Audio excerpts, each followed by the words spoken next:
ada isu yang besar yang mahu disampaikan oleh para peneroka, di mana wakil-wakil peneroka yang hadir pada petang ini terdiri daripada peneroka yang mengikuti skim tanam semula di bawah Felda.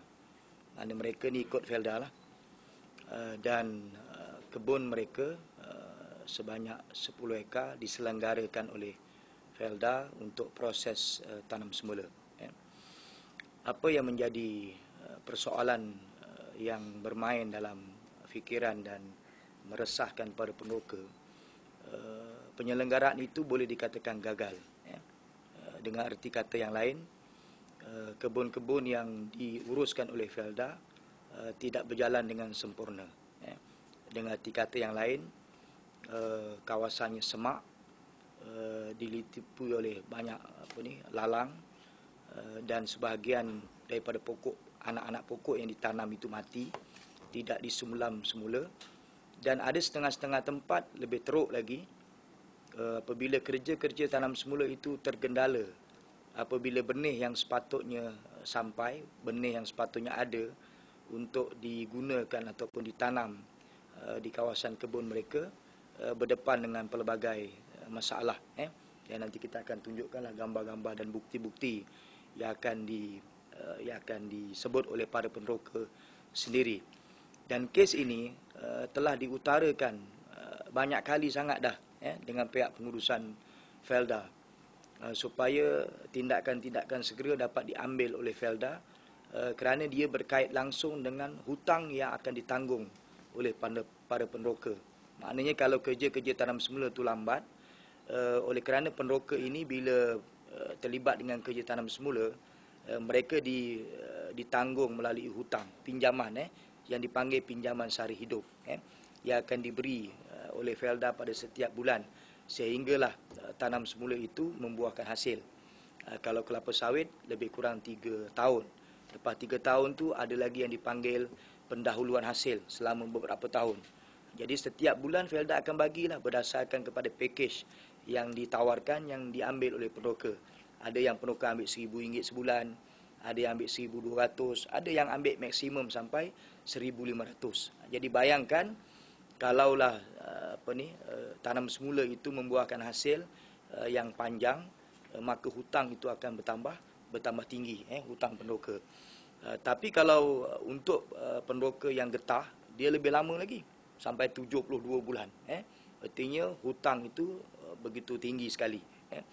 Jadi apabila dia gagal kerana kegagalan Felda menguruskan kerja-kerja tanam semula, pertama sekali peneroka menanggung rugi kerana kebun mereka gagal disiapkan. Yang keduanya, hutang mereka akan bertambah besar. Dan ada peneroka oleh kerana perundingan demi perundingan telah gagal, mereka berkali-kali bincang dengan Felda, minta Felda selesaikan segera masalah mereka gagal. Ada peneroka yang hilang sabar, mereka ambillah balik kebun mereka. Ambil balik sebab dia kata dia tak boleh tengok kebun dia macam tu. Apabila mereka ambil balik dan mereka uruskan kebun tu dan berjaya, kebun tu siap, jadi mereka minta kegagalan itu sebelum itu diberi pampasan oleh Felda. Sebab yang gagal tu Felda. Tapi malangnya Felda tak nak bayar 1 sen pun di atas kegagalan itu, kerana dia kata peneroka, kenapa peneroka ambil balik kebun? Peneroka ambil balik sebab Felda dah tak berupaya untuk menguruskan. Jadi bila ambil balik, dia siapkan kebun tu. Bila dia minta, dia tuntut bayaran pampasan, Felda tak nak bayar. Saya boleh tunjukkan satu kes yang dirujuk kepada saya dalam banyak kes kepada rakan-rakan media. Ni contoh-contoh gambar kebun-kebun peneroka yang dah jadi hutan kebun ni. Ni semua ni, pokok kelapa sawit pun dah tak tahu kat mana dah. Ni contoh kegagalan di mana ini saja dah membabitkan lebih kurang 2 tahun. 2 tahun macam ni kebun dia. Yang sepatutnya 2 tahun tu dah hampir mengeluarkan hasil. Tapi 2 tahun tu tak nampak apa-apalah kebun dia. Mana contoh, ni dia punya pokok kelapa sawit yang dirimbuni oleh semak samun. Dah berapa tahun dah. Ini untuk makluman yang sekaligus saya nak sebut, saya nak sanggah statement yang dikeluarkan oleh Datuk Ahmad Maslan. Dia kata kebun yang diuruskan oleh peneroka secara persendirian ni gagal. Jadi hutan, dia sebut dalam statement dia di Parlimen. Jadi hutan penuh dengan babi, dengan dengan kumbang, dengan tikus. Dia kata gagal. Dia kata kalau penoka diberi wang tanam semula 17,000, nanti dia tak uruskan kebun, sebaliknya dia buat rumah dan sebagainya. Tapi saya nak menyanggah apa yang berlaku sekarang ini adalah merupakan kebun-kebun yang diurus oleh Felda. Jadi Felda ni dia ada manpower, dia dah potong duit penoka. Dia dapat semua peruntukan untuk menyediakan tanam semula. Apa masalahnya sehingga Felda mengalami kegagalan? Sebagaimana saya lampirkan sebagai satu bukti. Dan saya nak tunjuk di sini kesan dia. Kesan di atas kegagalan itu menyebabkan hutang penoka begitu tinggi. Ini hutang penoka. Dan ini bagi jengka 16 di Pahang. Hutang penoka di jengka 16, sebagaimana dicatatkan di sini berjumlah RM91,119.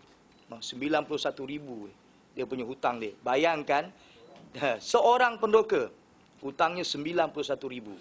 Saya ada lagi bukti yang lebih daripada ini. Saya ambil yang kadar sederhana ni 91,000. Yang 120,000 pun ada. Dalam keadaan usia mereka dah menjelang senja. Ada yang umur 70, bagaimana mereka nak berdepan dengan hutang yang begitu tinggi. Hal ini kita telah bangkitkan banyak kali dengan pihak Felda. Termasuk Yang Berhormat Menteri Datuk Ahmad Maslan. Tetapi tidak ada sebarang tindakan yang positif diambil untuk menangani isu ini. Sehingga pada hari ini, pada penoka mengesyorkan kepada kami, mereka nak mengadu dengan Suhakam, supaya Suhakam dapat kemukakan dengan Felda, dan kita nak dengarlah daripada Felda sendiri apa alasan mereka dan apa tindakan-tindakan proaktif yang sepatutnya dibuat. Kalau Felda memang betul-betul tak mampu, Felda memang surrender lah, dia tak mampu nak urus kebun, serahkan balik kebun ni kepada penoka. Yang jadi masalah, penoka nak ambil balik kebun dia bukan senang. Nak ambil kebun tu kadang-kadang melalui satu proses yang amat sukar. Jadi dalam keadaan mereka tak mampu nak menguruskan kebun mereka. Jadi hari ini mereka mengadu, kita bawalah sebahagian daripada penoka daripada seluruh negara. Kalau kita nak ukur seluruh negara ni terlalu ramai, tapi kita bawa sebahagian kerana mereka nak meluahkan pada hari ini tentang kegagalan Felda menjalankan amanah yang sepatutnya diberikan. Ini daripada saya lah. Zabidi mungkin nak tambah.